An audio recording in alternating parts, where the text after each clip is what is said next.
Hello ladies and gentlemen, and welcome back to the Ultimate Doctor Who Marathon. This is the show where I take a look at every classic Doctor Who story, plus a bunch of Big Finish audio dramas, one episode a day, 7 days a week, and today on the 28th of March, 2019, we are starting our look at the third story of Season 15 of the classic series with Image of the Fendahl, with Part 1.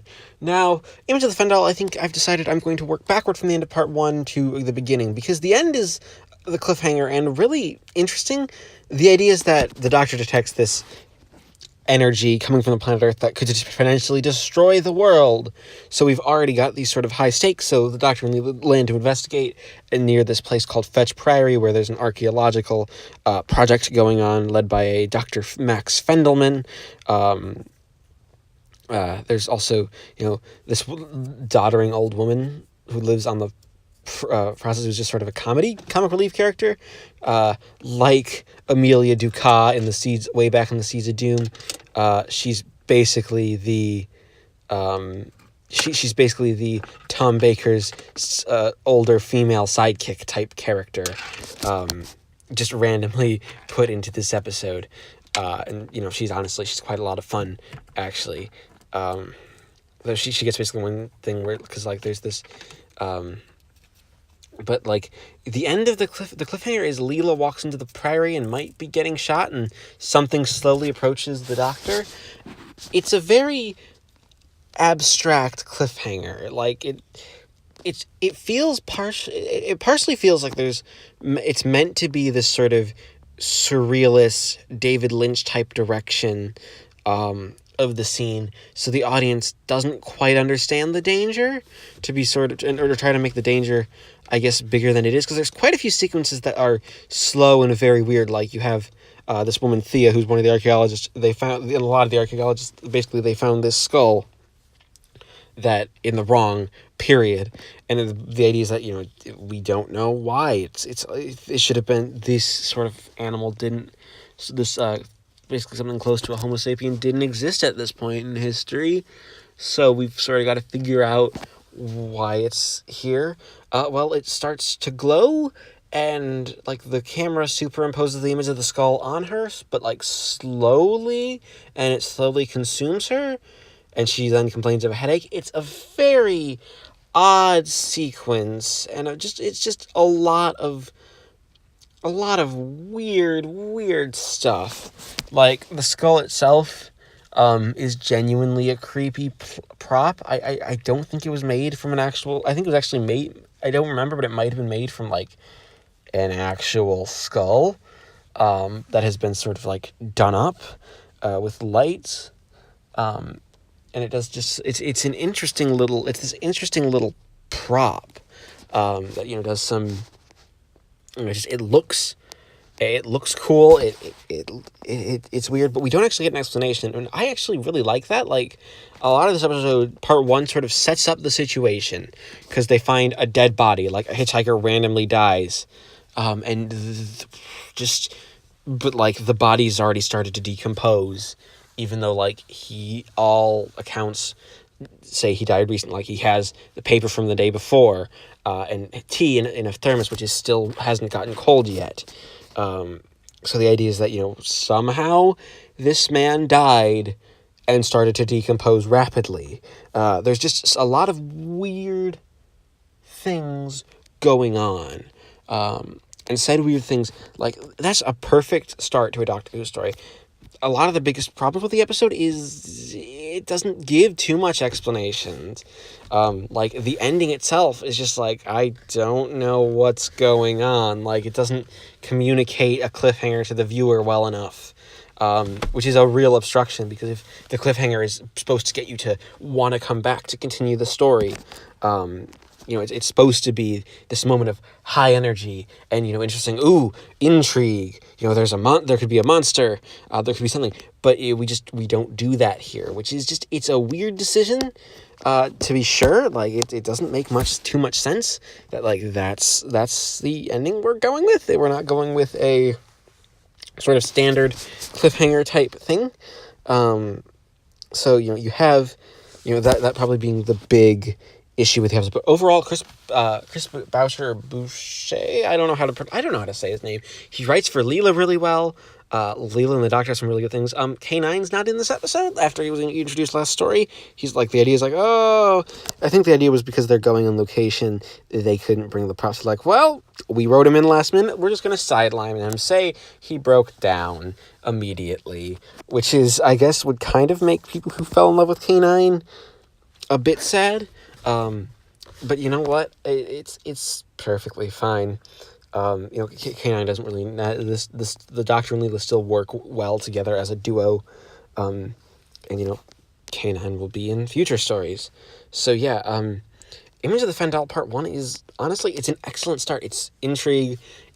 It's sort of this last hurrah almost of the sort of gothic horror, but almost with this nice surreal touch. It doesn't execute as well as, say, Horror of Fang Rock or Talons of Wing Chiang did, but the first episode just gives you a good introduction to sort of the situation and the characters, and Fendelman as a character is larger than life and a villain, and he's great. So I'm going to give Image of the Fendahl Part 1 an 8 out of 10. It is the 29th of March, 2019, and I just finished watching Part 2 of Image of the Fendahl. Now, Part 2 of Image of the Fendahl is perhaps interesting because it really sort of shows Image of the Fendahl as a story as its potential for sort of themes of Lovecraftian and sort of cosmic horror. This is the episode where we get to introduce to sort of what the Fendahl are. There's this idea that the Fendahl are this... they're this interesting race that are from sort of the Time Lord mythology, which is sort of an interesting addition. Is that we are connecting this right to the Doctor. Like there's a reason he knows what the Fendahl are, because it's sort of like a myth, and we're basically like the Crinoid, wherever they become in contact, well, that planet is essentially a goner. They aren't going to survive an attack by the mighty Fendahl. It's sort of just a race of these scavengers. And they manifest as this, like, Fendaline, which are these tiny little worm-like creatures seen in this episode that are really well done. But in this episode, and to a lesser extent the first episode, a lot of the horror comes from off-screen appearances. Like, we don't see what killed the hiker in Part 1, and we don't see a lot of the crazy goings on. We see Thea acting weird, and the idea is that we're supposed to connect is that she's going to be the host of the Fendahl, because we don't get to see sort of what the Fendahl are capable of here, for the very reason of, well, this is only Part 2, but Chris Boucher does an excellent job of making the Fendahl work off screen. They don't really come into contact with our characters. They stay off screen for the most part, and we let them sort of stay to the background. We give them, they aren't, we have, sort of the crazy human characters, like you have Maximilian Stahl, who's working with Dr. Fendelman, and they both are almost going insane. You have Ma Tyler, who is, her son was sent by the council in the first episode, and he's sort of helping the Doctor and Leela. And Ma Tyler is sort of this doddering old lady. She doesn't get many scenes with Tom Baker, but she's sort of this witchy character. She believes in sort of Wiccan. She's sort of that sort of stereotypical... She's that sort of stereotype of a character that, is in sort of a lot of pieces of fiction. And it's done really well without sort of being offensive, because she's sort of just playing the old woman who knows things sort of role. And that's her big sort of contribution to the story and to this, this season, is that, she's creepy and she knows things because she's an old woman, and of course old women in Doctor Who just happen to know things. Now, there are a couple of complaints I do have about this episode, mainly the big one. The reprisal cliffhanger doesn't help figure out what exactly the cliffhanger was supposed to be. It's really incomprehensible. It wasn't even like this is a revelation and we're stopping here. It's just that weird sort of camera tricks.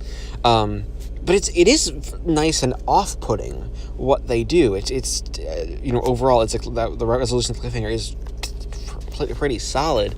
It's off-putting. A lot of the episode is just sort of this off-putting sort of story, like, oh, things are very weird, and things, a lot of strange things are going on. And, with the strange things going on, you have, characters acting strange and, contributing to sort of the strangeness of the scenario. It's very much a scenario of this place is weird, so there's that real sense of fear, and just this real sense of this real sense of just everything being sort of really off-putting. There's also a bunch of cultists who worship the Fendahl, or they worship a cult. The cultists aren't really explained what their deal is. I think the idea is that they have been taken over by the Fendahl, because Dr. Fendelman sort of goes on this big rant about we need 13, and this is an amazing archaeological discovery, and he's almost controlling Maximilian Stahl, it seems, because Thea seems to be good friends with him. Oddly enough, the Doctor doesn't actually interact with these characters all that much. It's sort of very much let's separate these groups of characters from each other, and it's an interesting sort of idea to just sort of have them separated like that. It's done to interesting effect overall. That they separate the characters as if they're two separate things. What else is interesting is that a lot of the stuff the Doctor does in this story and Leela does is really good. Chris Boucher does a really good job of characterizing Leela here. She's really smart and feisty. She does a lot of really good fun character stuff with the Doctor, and they really hit it off as characters, and this is a really, really good relationship for them. It's a really, really good episode. It just has these couple of weird, almost unsettling and sort of just weird flaws where you're like, that probably could have been done better. That possibly could have, been needed a rewrite. So I'm going to give Image of the Fendahl Part 2 an 8 out of 10. It is the 30th of March, 2019, and I just finished watching Part 3 of Image of the Fendahl. Part 3 is where the story takes a left turn into something that could almost be described as batshit insanity. You have the cultists. This is basically we are ramping up to the big monster reveal that Thea is sort of, I don't want to say converted, but converted into a Fendahl, into a host for the Fendahl. Some of the Fendahl appear to terrorize the Doctor and his party, and basically we're building up to everything hitting the fan, and the story ramping up to a decent conclusion. Now, what's really, really interesting about this episode is that it's an episode that does not focus on the Doctor and Leela so much. They're really only there to give exposition and some explanations of, this is what the Fendahl are, this is what they kind of want, and, this is basically their part of the story. But other than that, we have, we have a story that's built around, that is built, the episode's built around just sort of the cultists. Max Stahl goes completely insane. He's drugged Thea. She's tied down to the floor in the middle of this pentagram contraption so she can be taken over by the Fendahl, whilst Max and whilst Dr. Fendelman and Kobe, the other scientist, are basically going to be used as blood sacrifices to basically this new god. It's sort of this ritual awakening of quote unquote a new god to essentially sort of create a Lovecraftian horror element, which is really, it's a really interesting story, the way the story sort of works. You have all the characters trying to avoid everything. The Doctor and Leela are trying their hardest to avoid any problems whilst the story eventually, just sort of falls short because of it. They can't stop they can't stop, they can't stop this stuff from happening. So, the Doctor and Leela, they're trying to stop it, but they are failing. They are only making it, they can only make it so far before they end up failing and having to, basically relive their lives. Again, it's a story that ends up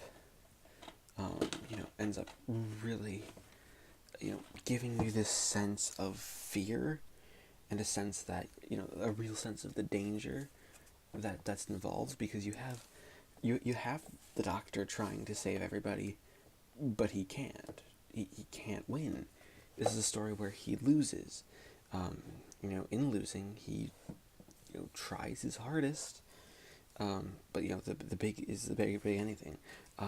You have a lot of stuff with Ma Tyler. Like, the Doctor basically talks her into coming back to life, into not going insane. And it's fun because her son still doesn't quite understand the gravity of the situation. He's still very much a character who's like, well, why would this be, why would what are the Fendahl? What's the danger? Why are there still superstitions? He does not believe in the sort of superstitious nature of the threat.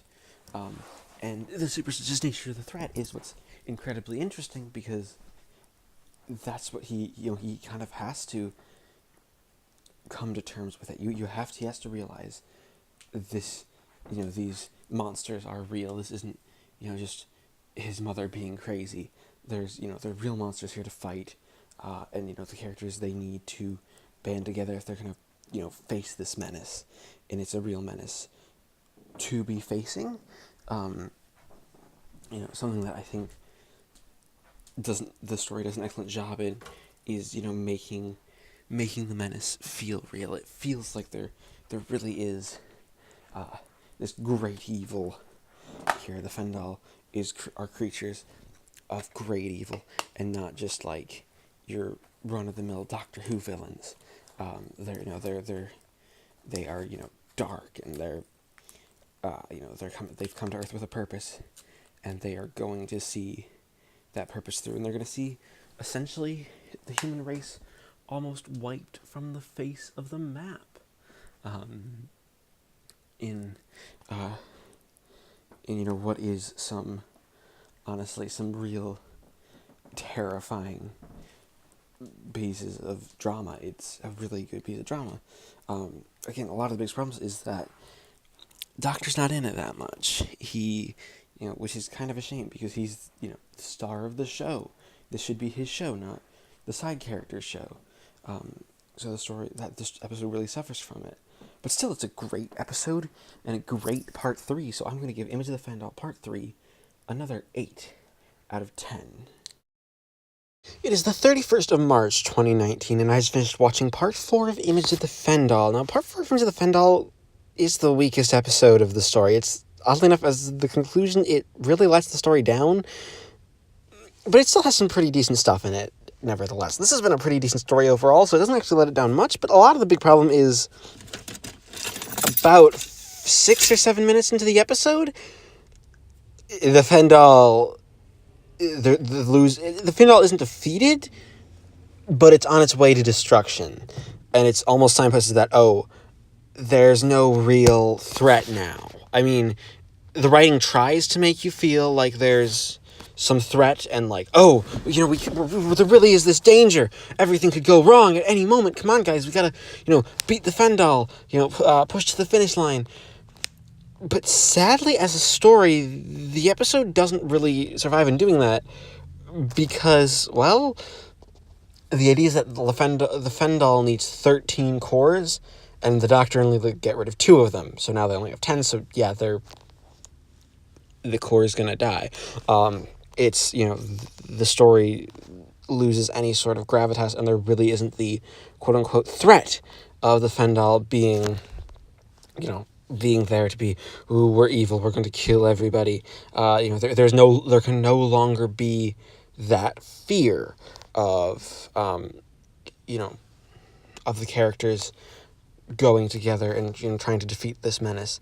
It's it cannot be done, as it has been said.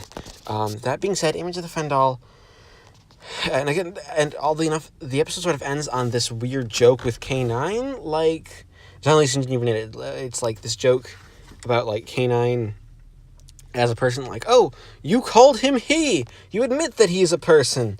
And if the doctor ends like, well, I could call him he if I wanted to. It's supposed to be a callback to the first episode. Honestly, as bookends, it just feels weird. It's a weird final shot to go out on. Almost trying to be remembrance of, guys, remember, K9 exists. He's part of the story too. Which I get it. They were, they didn't have K9 through the entire story, and they're gonna want people to remember him. That's kind of fair, but it's still very weird just to have that be the big. This is the note we're ending on with. With K9, it's a weird note and a weird way to end the story. Honestly, it doesn't, it's not really well executed. A lot of the story could have probably needed this last episode really needed a rewrite. There's also interesting, the runtime is only 20 minutes long, so they possibly could have given us maybe 4 more minutes and could have given us a bit more of a solid conclusion, not had the Fendahl Corps be defeated until maybe minute 18, like the very last minute, to get the real tension, because, a lot of this story has been built up on gothic horror and tension, and almost, cosmic horror, but that being said, there is still a lot of interesting stuff in here. The woman playing Thea, who does an amazing job, because she doesn't have any lines in this episode. She's converted into the Corps, which is sort of the golden and almost like angelic creature type thing, and the way she moves is almost very coordinated. It's almost dance-like, and there's this really interesting surreal sequence like where the lights essentially go out in like the sacramental chamber in the basement, and we basically have our characters just imposed on black and no set. Which is sort of just, it creates this interesting, like, almost surrealist feel. Obviously, I think part of it's was just done on a budget, because, again, a lot of the set is just really, really small. Because then the doctor comes in while she's doing her whole dance, and we actually see the set lit up, and it is quite small. But doing things against that black backdrop really helped a lot of the story. It made the story, feel really quite interesting and quite, it was a nice little touch, really just to give the story something really interesting to, sort of combat. It's like, we didn't have, the best budget, and we didn't do the best at, getting everything together, but we are ending it on a high note of sort of surrealism, and that's really, really nice. Also, like, the cores of the Fendahl, these worm creatures, they look genuinely pretty good, and they still hold up. George Spenton-Foster directed this. He's a new director. This is his first time working on Who, and he understands that for a lot of Doctor Who stuff, you need to have low lighting. And there's a decent amount of low lighting here to really ramp up the tension and give the characters and just the entire story enough room to breathe, and honestly give it enough time to let sort of the horror and the fear of the story sink in. Of course, Tom Baker and Louise Jameson are great. Ma Tyler's great. There's this weird, like, the entire thread of superstitious, like, beliefs being true, and her son continues to deny these things, even as they're true. It's this interesting sort of commentary, I guess, on sort of the stubbornness of humanity. It's, this nice little, and it's a nice little touch that the story decides to go for, and that they're like, oh yeah, human beings are entirely stubborn. And the stubbornness is really well done. I really enjoy what the story does. It's just a lot of the problem is that the ending doesn't work out well. It just sort of, they're defeated. The doctor is going to throw the skull into a supernova, on with more adventures. There's no real reason here. I mean, it's almost trading the problems of the third episode didn't have the Doctor Neela in it. In this episode, they're in it and they fix things way too quickly. It's a real shame. Just like that's where the story ends. So overall, I'm going to give Image of the Fendahl Part 4 a 6 out of 10. And we add up all 4 episode scores to give Image of the Fendahl a final score of 7.5 out of 10. Thank everybody for watching this installment of the Ultimate Doctor Who Marathon. Please leave a like, comment, and subscribe if you haven't already. And join me next time when we take a look at Robert Holmes, at a story by Robert Holmes, and I think one of his final episodes as script editor in The Sunmakers.